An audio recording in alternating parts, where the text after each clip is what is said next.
মাননীয় অধ্যক্ষ মহোদয়, উত্তৰ সদনৰ মজিয়াত ৰখা। সন্মানীয় অধ্যক্ষ মহোদয়, মোৰ প্ৰথম সাপ্লিমেণ্টাৰী, মোৰ দুটা সাপ্লিমেণ্টাৰী আছে। প্ৰথম সাপ্লিমেণ্টাৰীটো হ'ল যে আমি দেখিছোঁ যে যিবিলাকে এতিয়া NPS পাইছে, নিউ পেঞ্চন ছিষ্টেমলৈ আহিলে বা নেশ্যনেল পেঞ্চন ছিষ্টেমলৈ আহিলে, সেই ছিষ্টেমত খুব কম পৰিমাণে পেঞ্চন পাইছে মাহিলী। যেনেকৈ ধৰক মোৰ লগত ইয়াত আছে গৌৰাংগ চন্দ্ৰ, প্ৰাক্তন প্ৰধান শিক্ষক, গোপালপুৰ ME স্কুল, পাথাৰকান্দি, কৰিমগঞ্জ। তেখেতে এই মাহত মানে পাইছে 2553 টকা পেঞ্চন। তেখেতৰ কেঞ্চাৰ হৈ আছে। পৰিয়ালৰ লোকে জনাইছে যে তেওঁলোকৰ পৰিয়ালটো সাংঘাতিক ধৰণে বিপদত আছে, কিন্তু তেওঁলোকে একেবাৰে চলিব পৰা অৱস্থাত নাই। গৌৰাংগ চন্দ্ৰ তেখেতৰ নাম। 2 নম্বৰটো হ'ল যে ডম্বৰু খনাল, তেখেতেও 2020 চনত ৰিটায়াৰ কৰিছিলে, মুক্তিনাথ পোখৰেল ME স্কুল, গমিৰি, গহপুৰত। তেখেতে আজিৰ দিনটোত 1437 টকাৰ পেঞ্চন লাভ কৰিছে। তাৰপাছত আপুনি কুৱেশ্যনটো কৰক। হয়, শশধৰ নাথ আৰু এটা মাত্ৰ হেৰি কৰি, শশধৰ নাথ প্ৰধান শিক্ষক, লংগাই চাহ বাগিচা, তেখেত পাথাৰকান্দি, কৰিমগঞ্জ। তেখেতে 1088 টকা পেঞ্চন পাইছে মাহেকত। এতিয়া মোৰ প্ৰশ্নটো হ'ল যে পশ্চিমবংগ, ৰাজস্থান, হিমাচল প্ৰদেশ, ছত্তীশগড়, ঝাৰখণ্ড, কৰ্ণাটক, এইবিলাক ৰাজ্যই আগৰ NPSৰ পৰিৱৰ্তে OPSলৈ ঘূৰি আহিছে। পশ্চিমবংগত প্ৰথমৰ পৰাই OPSতে আছে। অসম চৰকাৰে সকলো পেঞ্চনপ্ৰাপ্ত কৰ্মচাৰী অৱসৰ জীৱনৰ নিৰাপত্তাৰ বাবে সকলো কৰ্মচাৰীৰ বাবে, কিছুমানটো OPSত আছে, সকলো কৰ্মচাৰীৰ বাবে OPSলৈ ঘূৰি আহিবনে? Honourable chief minister. মাননীয় অধ্যক্ষ মহোদয়, ইয়াত যিকেইটা ফেচবুকৰ জৰিয়তে ডাটা সংগ্ৰহ কৰা হৈছে, তাত সমস্যাটো এইটোৱে হ'ল যে এওঁলোক ভেঞ্চাৰ স্কুলৰ শিক্ষক আছিল আৰু মানৱীয়তাৰ কাৰণতে এখেতসকলক প্ৰাদেশিকৰণ কৰা হৈছিল। চৰকাৰত এওঁলোকক চাকৰিৰ কাৰ্যকাল 3 বছৰ, 4 বছৰ, 5 বছৰ। NPS আৰু OPSৰ গুণগত পাৰ্থক্য প্ৰাদেশিকিত ভেঞ্চাৰ স্কুলৰ শিক্ষকক লৈ কৰা উচিত নহয়। আজি আমাৰ কনিষ্টবলত যিবিলাক ল'ৰা সোমাইছে বা আমি যি 1 লাখ ল'ৰাক নিযুক্তি দিছোঁ, তেওঁলোকে OPSতকৈ বহুত বেছি টকা পইচা পাব আফটাৰ 35 years অফ ছাৰ্ভিচ। আজি যিখিনি OPSৰ কাৰণে আমি সঘনাই পাই আছোঁ, এই গোটেইখিনি অখিল গগৈ ডাঙৰীয়াৰ উত্তৰতে দেখা গৈছে যে তিনিওজনেই শিক্ষক আৰু এওঁলোক প্ৰাদেশিকিত বহুত দিন ব্যক্তিগত খণ্ড বা সামাজিক খণ্ডত কাম কৰি তেওঁলোক ভেঞ্চাৰ আছিলে, ভেঞ্চাৰৰ পৰা প্ৰভিন্সিয়েলাইজ হ'ল। কোনোবা 8 মাহ কাম কৰিছে, কোনোবাই 6 মাহ কাম কৰিছে, কোনোবাই 2 বছৰ কাম কৰিছে, কোনোবাই 3 বছৰ কাম কৰিছে। এতিয়া এখেতসকলে চৰকাৰৰ পেঞ্চন পোৱাৰ বাবে বহুতে যিটো ৰিকুৱাৰ্ড পিৰিয়ড অফ ছাৰ্ভিচ কৰিব লাগে, সেই ছাৰ্ভিচটোও কৰা নাছিলে। যে এওঁলোক OPS হ'লেও পেঞ্চন পাব বুলি কোনো গেৰেণ্টি নাছিলে, কাৰণ পেঞ্চন পাবৰ কাৰণে এটা ৰিকুৱাৰ্ড ছাৰ্ভিচ এটাও কৰিব লাগে। এতিয়া প্ৰশ্নটো হ'ল, ভাৰত চৰকাৰে এখন কমিটি বনাই দিছে OPS আৰু NPSৰ বিষয়টো আলোচনা কৰাৰ কাৰণে। তাতে অসম চৰকাৰে এটা প্ৰস্তাৱ দিছে, যিটো যোৱাকালি কেৰালাতো একেখিনি কথা কেৰালাৰ বিধানসভাত এইবাৰ বাজেটত উল্লেখ কৰা হৈছে যে এচিউৰ্ড পেঞ্চন, অৰ্থাৎ এজন ব্যক্তিয়ে OPSে হওক NPSে হওক এটা এচিউৰ্ড পেঞ্চন এটা তেওঁলোকে পাব লাগে। আৰু অসম চৰকাৰে কেন্দ্ৰীয় চৰকাৰৰ যিখন কমিটি বনাই দিছে ফাইনেন্স ছেক্ৰেটাৰীৰ লগত, সেই ফাইনেন্স ছেক্ৰেটাৰীৰ নেতৃত্বত হোৱা কমিটিখনত অসম চৰকাৰে স্মাৰক পত্ৰ দিছে যে OPSে হওক NPSে হওক এচিউৰ্ড পেঞ্চন এটা পাব লাগে। বিষয়টোলৈ ভাৰত চৰকাৰে আলোচনা কৰি আছে আৰু এই আলোচনাবিলাক দেশভিত্তিক হ'ব লাগিব। কিছুমান ৰাজ্যই বেংগলৰ কথা কৈছে, বেংগলে OPS লোৱা নাই, বেংগলে মানুহক দিয়া নাই, কাকো দিয়ে নিদিয়ে। য'ত অসম চৰকাৰে দি আছে, বেংগলে দিয়ে নিদিয়ে। কৰবাত কিবা এটা ল'লে, কৰবাত কিবা এটা কাটি লয়। গতিকে আমি কালেক্টিভ স্পিৰিটত আছোঁ। আজি ৰাজস্থানে OPS দিছে, ঘোষণা কৰিছে, টকা কাটি লোৱাটো বন্ধ কৰিছে, কিন্তু মানুহেতো OPS পোৱা নাই। হিমাচলে কাৰণ এইকেইদিন যোন ৰিটায়াৰ হৈ আছে তেওঁলোকেতো OPS আগৰ পৰাই পাই আছে অসমৰ বাহিৰে বাকী জায়গাতো ভেঞ্চাৰ স্কুলৰ শিক্ষক নাই গতিকে ৰাজস্থান বা বিভিন্ন জায়গাত বিভিন্ন অপজিশনত থকা চৰকাৰে কি কৰিছে খালি NPSৰ কন্ট্ৰিবিউশন কাটাটো বন্ধ কৰি দিছে আৰু মানুহখিনি কৈছে যে আপোনালোক OPS হৈ গল এটা তেওঁলোক OPS হল নে নাই 2035 তে গম পাব মানুহ ৰিটায়াৰ হ'ব 2035 তে অসমতে আগত ৰিটায়াৰ হৈ আছে ভেঞ্চাৰ স্কুলৰ ঘটনাৰ কাৰণে এটা তেওঁলোকেতো আৰ্থিক অৱস্থা ভাল কৰি লৈছে NPSৰ টকা কটা বন্ধ কৰি দিছে মানুহখিনি OPS এই সময়ত পাব নাপাব তাৰ কোনো গ্যাৰেন্টি নাই মানুহখিনিটো কি হ'ব হেতুলৈ দিল্লীটো আলোচনা চলি আছে কাৰণ এইবিলাক ন্যাশনাল পলিসি হ'ব লাগিব ৰাজ্য চৰকাৰে ইয়াত পলিসি লৈ কোনো লাভ নাই কেন্দ্ৰীয় চৰকাৰে এখন আঁচনি কৰি দিছে আৰু সেই কমিটিখনৰ প্ৰতিবেদন আহিলে আমি প্ৰতিবেদন অনুসৰি কাম কৰিম আমাৰ ৰাজ্য চৰকাৰে স্পষ্টভাৱে কেন্দ্ৰীয় চৰকাৰক জনাই দিছে যে আমি এচিউৰ্ড পেনশন এটাক মুখকতা কৰো যে এটা মিনিমাম পেনশন এটা মানুহে পাবই লাগিব সেই কথাটো আমি কেন্দ্ৰীয় চৰকাৰক আমাৰ মেমৰেন্ডামত আমি জনাই দিছো কিন্তু যোৱা কেইদিনমান আগতে সদনত পীযুষ হাজৰিকা ডাঙৰী এটা উত্তৰ দিছিলে নতুন কৰ্মচাৰীখিনি OPSত যাব নোখোজে যি আজিকালি এপইন্টমেন্ট পাইছে পৰখি এপইন্টমেন্ট পাইছে কাৰণ they have a long service career of 35 years যি লৰাই 20-21 বছৰত চাকৰি কৰিছে তেওঁলোকে 40 বছৰ চাকৰি কৰিব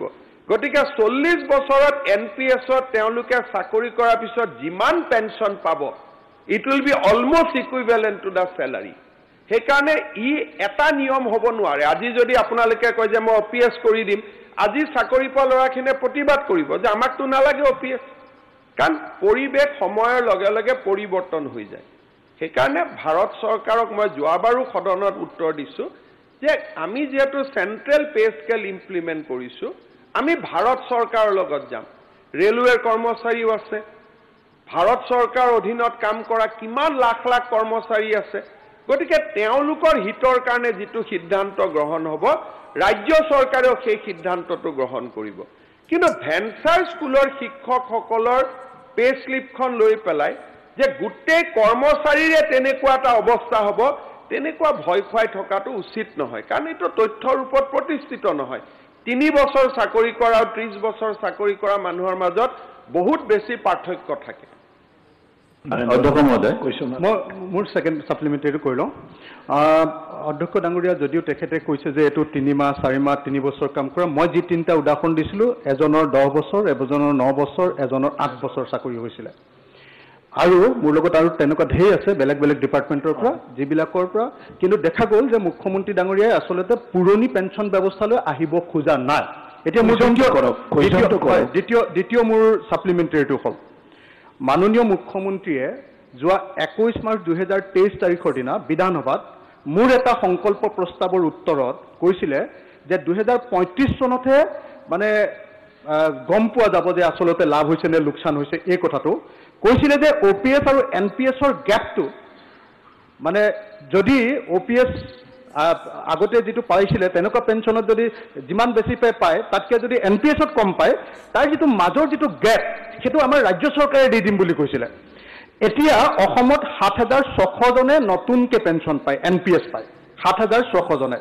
কিন্তু এই 7600 জনক এজনকো য'ত কোনোবাই 400 টকা পায় কোনোবাই 300 টকা পায় কোনোবাই 2500 টকা পায় সিমান টকা লৈকে পায় তেওঁলোকৰ OPS আৰু NPSৰ যেটো গ্যাপ সেই গ্যাপটো এতিয়ালৈকে 1 টকাও দিয়াৰ ব্যৱস্থা কৰা নাই এতিয়ালৈকে OPS লাগু নকৰিব এতিয়ালৈকে এই 7600 জন বা যিকোনো এজন ৰিটায়াৰ কৰা নতুন এমপ্লয়ি চৰকাৰে এই গ্যাপটো যেটো গ্যাপ সেই গ্যাপৰ এমাউন্টটো পে কৰাৰ ব্যৱস্থা কৰিবনে তেখেতৰ প্ৰতিশ্ৰুতি অনুসৰি মাননীয় অধ্যক্ষ মহোদয় মাৰ্চ 2023 তাৰিখৰ প্ৰতিশ্ৰুতি মাননীয় অধ্যক্ষ মহোদয় মই হাউসত কোনো প্ৰতিশ্ৰুতি দিয়া নাই মই কৈছো যে এই গ্যাপটো এচিউৰ্ড পেনশন স্কিম হিচাপে দিবলৈ ভাৰত চৰকাৰৰ কমিটিৰ ওচৰত আমি আৰ্জি দিছো এটা আৰ্জিৰ পিছত ভাৰত চৰকাৰৰ প্ৰতিবেদন আহিব ভাৰত চৰকাৰে অসম চৰকাৰৰ আৰ্জিটো মানি ললে আমি সেই অনুসৰি কাম কৰিম এক্স্যাক্টলি আমি হাউসত যেটো কৈছো সেইখিনি আমি ভাৰত চৰকাৰক লিখি দিছো যে সব ষ্টেটৰ কমেন্ট বিচাৰিছিল অসমৰ কমেন্ট এইটোৱে আছিল যে যদি এজন OPS ৰিটায়াৰ হলে 50% পেনশন পায় NPS এজনেও বেংকৰ পৰাই হওক চৰকাৰৰ পৰাই হওক 50% পেনশন পাব লাগে এইটো অসম চৰকাৰৰ বিচাৰ আৰু আমি সেই বিচাৰটো ভাৰত চৰকাৰক দিছো ভাৰত চৰকাৰৰ কমিটিৰ ৰিকমেন্ডেশন অহাৰ পিছতহে ৰাজ্য চৰকাৰে ব্যৱস্থা ল'ব পাৰিব বুলি সিদিনাখনো প্ৰশ্নৰ উত্তৰত মই বাৰে বাৰে কৈছো গতিকে তেখেতে কোৱা ভিডিঅ'টো যদি দেখুৱাই দিব লাগে মই ইয়াত চাউণ্ডটো দি দিওঁ তেখেতে কৈছে যিটো OPS পালে যিটো পইচা পেঞ্চন পালেহেঁতেন 10 বছৰত অধ্যক্ষ সেই পৰিমাণটো আৰু NPSৰ পৰিমাণটো দুইটা কেলকুলেট কৰা হ'ব আৰু কেলকুলেট কৰি যিটো গেপ সেই গেপৰ এনচাৰটো দি দিলে মুখ্যমন্ত্ৰী ভিডিঅ'টো অখিল গগৈয়ে নিজৰ ফেচবুকত ধুনীয়াকৈ এডিটিং নকৰাকৈ প্ৰকাশ কৰি দিলে হৈ যাব ঠিক আছে ধন্যবাদ এতিয়া চৰকাৰে তাৰমানে OPSলৈ ঘূৰি নাযায় চৰকাৰে NPS কৰিব নহয় জানো অসম চৰকাৰে কেতিয়া কৰ্মচাৰীবিলাকক OPS নিদিয়ে তাৰমানে এইটো কুৱেশ্যন নহয় মনোৰঞ্জন তালুকদাৰ ডাঙৰীয়া মই মুখ্যমন্ত্ৰীৰ পৰা জানিব বিচাৰিছোঁ কাৰণ আজি NPSত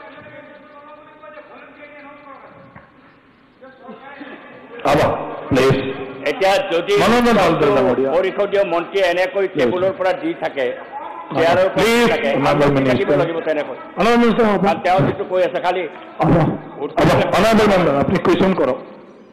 কুৱেশ্যনটো সম্পৰ্কত মোৰ স্বাভাৱিকতে প্ৰশ্নটো হৈছে যে 2,58,456 জন এতিয়া NPSত আমাৰ কৰ্মচাৰী আছে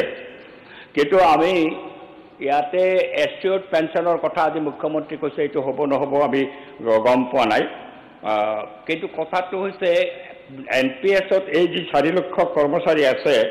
4 লক্ষতকৈ বেছি কৰ্মচাৰী তেওঁলোকৰ মাজত কিন্তু ৰিচাইনমেণ্ট আছে সাংঘাতিকভাৱে ৰিচাইনমেণ্ট আছে তেওঁ অকল ৰিটায়াৰ্ড এই 2-3 বছৰীয়া শিক্ষকৰ ৰিটায়াৰমেণ্টৰ বিষয়টোৰে এই বিষয়টোক চালিজাৰি চোৱাটো উচিত নহয় বুলি মই ভাবোঁ কাৰণ এতিয়া NPSৰ অন্তৰ্ভুক্ত সকলো কৰ্মচাৰীৰ মাজতে আমি বুজামতে বা আমি দেখামতে ৰিচাইনমেণ্টটো আছে আৰু এটা জেনেৰেল ডিমাণ্ড উঠি আছে যে NPSৰ পৰা OPSলৈকে যাব লাগে এই সংক্ৰান্তত তেওঁলোকে আপুনি কুৱেশ্যনটো কৰক চৰকাৰে কৈছে এছিয়ৰ্ড পেঞ্চনৰ কথা কৈছে কিন্তু কি অসুবিধা আছে OPSলৈকে যোৱাৰ কাৰণে যদি এই কথাটো মুখ্যমন্ত্ৰীয়ে বিতংভাৱে বুজায় আমি বুজিলে ভাল পাম মাননীয় অধ্যক্ষ মহোদয় আজি দিনটোত মোৰ পেঞ্চনৰ বিল 1700 কোটি টকা মাহত আৰু আমি যদি OPS ব্যৱস্থাত থাকিব লাগে তেলে উইদিন 5 ইয়াৰ্স ৰাজ্য চৰকাৰ ভাঙি যাব কোনো চলোৱা ৰাস্তাই নাথাকিব 17 তাৰমানে চৰকাৰৰ অৰ্থনৈতিক অৱস্থা বেয়া আৰু ভালৰ কথা নহয় আপোনাৰ অৰ্থনৈতিক অৱস্থা বেয়া আপুনি মাননীয় অধ্যক্ষ মহোদয় আছে অখিল গগৈ ডাঙৰীয়াৰ জবাব সেই ধৰণে মই দিব নোৱাৰো যদি পেঞ্চন দি থাকিব লাগে অৰ্থনীতি বেয়া হৈ যাব আজি বেয়া নহয় যদি OPSত আমি পেঞ্চন দিব লাগে স্যালাৰি আমাৰ আজি দিনত হল সে 2800 3000 পেঞ্চন এই বছৰ আমাৰ হৈছে গৈ 1700 কোটি পাৰ মান্থ আৰু যদি 5 বছৰত তাৰ যিটো বেৰোমিটাৰ OPS মতে যদি দি থাকিব লাগে স্যালাৰিতকৈ পেঞ্চনৰ বিল বাঢ়ি যাব মানুহৰ লাইফ এক্সপেক্টেন্সি বাঢ়ি গৈ আছে সেইটো কাৰণে ভাৰত চৰকাৰে সিদ্ধান্ত লৈছিল যে মানুহখিনিয়ে একে সুবিধা পাওক কিন্তু আমি টকাখিনি বেংকত ইনভেস্ট কৰি যাওঁ প্ৰথমৰ পৰা যাতে বেংকৰ পৰা আমি যেটো ইন্টাৰেস্ট পাওঁ সেইখিনি দি কৰ্মচাৰীখিনিক চাব পাৰিম এতিয়া যিখিনি কথা আমি বুজাব খুজিছো এটা পক্ষৰ পৰা আপোনালোকে বুজিব নালাগে ইয়াত যেটো আমি ডেটা দিছো অসমত 4 লাখ কৰ্মচাৰী আছে 4 লাখ NPSৰ মানুহ নাই ডাটাটো 4 লাখ কৰ্মচাৰীৰ 1,75,000 জন OPSতে আছে তাৰমানে 2 লাখ ৰাফলি 2 লাখ কৰ্মচাৰীৰ কোনো ইয়াত সমস্যা নাই 2,52,000 জন কৰ্মচাৰী আছে যোন NPSত আছে তাৰো 95,000 আৰু 32,000 জুৱা ডেকা বয়সতে মানে একেবাৰে 20-21 বছৰত আমাৰ চৰকাৰ দিনৰ নিযুক্তি হৈছে তেওঁলোকে 35 ইয়াৰ চাকৰি কৰাৰ পিছত OPSতকৈ তেওঁলোকে বেছি পইচা পাব সমস্যাটো হৈ আছে মাজত 50,000 যিখিনি কৰ্মচাৰী আছে আৰু এই কৰ্মচাৰীখিনি কেতিয়াও ফ্ৰেছ এপইন্টমেন্ট হোৱা নাছিল এই কৰ্মচাৰীবিলাক ৰেগুলাৰাইজ হৈছিল গতিকে অকণমান এক পক্ষৰ পৰা কথাখিনি শুনি থাকিব নালাগে যদি আপোনালোকে কেতিয়াবা কথাখিনি বুজিব খোজে ফাইনেন্স ডিপাৰ্টমেণ্টৰ পৰা আমি প্ৰেজেণ্টেশ্যন দিম ষ্টেটখনটো চবৰে ইয়াতে সকলোৱে বহি বুজি পাব আকৌ এবাৰ মই কৈছোঁ যে 4,04,000 জন আমাৰ কৰ্মচাৰী আছে ইয়াৰে 1,75,998 অলৰেডি কাভাৰ্ড আণ্ডাৰ OPS আপোনালোকে ভাষণত 4 লাখ বুলি কৈ দিয়ে এই মাত্ৰ প্লিজ এই মাত্ৰ আপুনি কাক প্ৰতিনিধিত্ব কৰে মই নাজানো সিদিনাখনতো আপোনাৰ নেতৃত্বত চব ওলাই গ'ল গতিকে আপুনিয়ে বিৰোধী দলপতি নে কোনটো মই নাজানো আমি বুলি ক'লে আপোনাৰ লগত কষ্ট হৈ যায় আপোনাৰ ইমান পাৱাৰ আছে কংগ্ৰেছ UDFকো একেদিনাই মিলাই দিলে গতিকে আপোনাৰ অদ্ভুত পাৱাৰ আছে না তেখেতক উত্তৰ দিছোঁ তেওঁ আমি বুলি কৈছে নিৰ্দলীয়ৰ আমি কি থাকে মই হ'ব লাগিব তাৰমানে আপোনালোকে অথৰিটি দিছে আমি বুলি কোৱাৰ কাৰণে নহ'লে এজনে মই জেগাত আমি কিয় কয় মাননীয় অধ্যক্ষ আপুনি পুৰণি পেঞ্চন ব্যৱস্থা কৰিব নে নকৰিব সেইটো উত্তৰ দিয়ক এখন পলিটিকেল উত্তৰবিলাক নিদিয়ে আমাক অধ্যক্ষ মহোদয় এখন কোনো আমাক পুৰণি পেঞ্চন লাগে অধ্যক্ষ মহোদয় এইটো কোনো গোটেই অসমৰ মানুহে গোটেই ভাৰতৰ মানুহে পুৰণি পেঞ্চন বেলেগ বেলেগ ৰাজ্যত পুৰণি দি আছে অধ্যক্ষ মহোদয় কেৱল বিজেপি চৰকাৰখনে পুৰণি পেঞ্চন নিদিয়ে বিজেপি আহিছে তাত পুৰণি পেঞ্চন মাননীয় অধ্যক্ষ মহোদয় পুৰণি পেঞ্চন দি আছে কিয় পুৰণি পেঞ্চন নিদিব মাননীয় অধ্যক্ষ মহোদয় এই এনেকে বেনেটটো লগাই দি ক'ব নে নাই কওক এইটো নক্সালৰ কেম্পত হয় বিধানসভাত নহয় গতিকে এইটো মই উত্তৰ নিদিওঁৱে মৰি যাম কিন্তু এইটো উত্তৰ নিদিওঁ আপুনি কওক এনেকে বেনত নক্সালৰ কেম্পত হয় সেইটো কাৰণে আমাৰ চানমাৰী PSত কোৰ্টত কেছো চলি আছে নক্সাল কেম্পৰ ওপৰত গতিকে এতিয়া অধ্যক্ষ মহোদয় আমি কোনেও 4 লাখ কোৱা বুলি কোৱাটো মই কোৱা নাই প্ৰশ্নকৰ্তাই কমপ্লিটলি কৈছে 4 লাখ কৰ্মচাৰী বুলি গতিকে প্ৰথম মই হাউচত ভুলটো ভাঙি দিব খুজিছোঁ যে এইটো 4 লাখ নহয় কিমান হয় 2,58,000 জন এইটো সাবষ্টেনচিয়েল নাম্বাৰ মই নহয় বুলি কোৱা নাই 2,58,000ৰ অলমোষ্ট 1.5 লাখ কৰ্মচাৰী আমাৰ চৰকাৰ দিনত নিযুক্তি পাইছে আৰু একেবাৰে সৰু বয়সত নিযুক্তি পাইছে তেওঁলোক OPSত যাবও নোখোজিব এতিয়া সমস্যাটো কিমানজন মানুহৰ হ'ল 70, 80, 90,000 মানুহৰ সমস্যা আৰু এই মানুহখিনি কোন যাক মই শিক্ষামন্ত্ৰী থাকোঁতে বিভিন্ন পৰ্যায়ত চাকৰি প্ৰাদেশিকৰণ কৰিছিলোঁ 2012 চনৰ পিছত সেইকাৰণে 10 বছৰৰ কথা কৈছে 2012ৰ পিছতে এওঁলোকৰ চৰকাৰত ৰেগুলাৰাইজ হৈছে ৰেগুলাৰাইজ কৰ্মচাৰী আৰু নিযুক্তিপ্ৰাপ্ত কৰ্মচাৰীৰ মাজত এটা ডিফাৰেন্স আছে আৰু ভাৰত চৰকাৰৰ কমিটিখন কাম কৰি আছে ৰিপৰ্ট আহক ৰিপৰ্ট সদনত সকলোৱে জানিব আৰু আজিতো প্ৰশ্নকৰ্তা নিজে ট্ৰেড ইউনিয়ন মুভমেণ্টৰ লগত জড়িত আটাইতকৈ কৰ্মচাৰী কোন আছে চেণ্ট্ৰেল গভৰ্ণমেণ্টত আছে চেণ্ট্ৰেল গভৰ্ণমেণ্টৰ মানুহখিনিয়েতো এতিয়ালৈকে ৰাস্তাত নামা নাই তাৰমানে they are in deliberation with the central government গতিকে আজি প্ৰশ্নকৰ্তাই ভাল কৰি জানিব যে ৰেলততো তেখেতৰে দলৰ ট্ৰেড ইউনিয়ন আছে বেংকত তেখেতৰ দলৰ ট্ৰেড ইউনিয়ন আছে আজি বিভিন্ন কেন্দ্ৰীয় চৰকাৰৰ কাৰ্যালয়ত তেখেতৰ দলৰ ট্ৰেড ইউনিয়ন আছে তেওঁলোকতো আন্দোলনত নমা নাই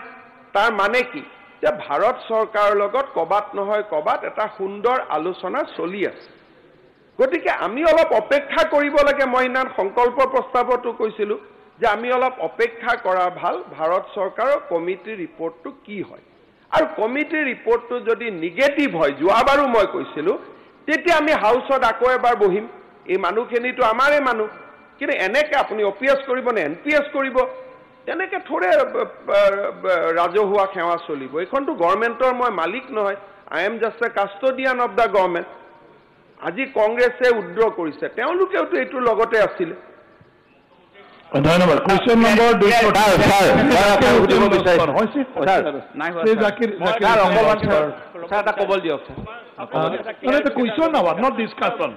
This is not the debate.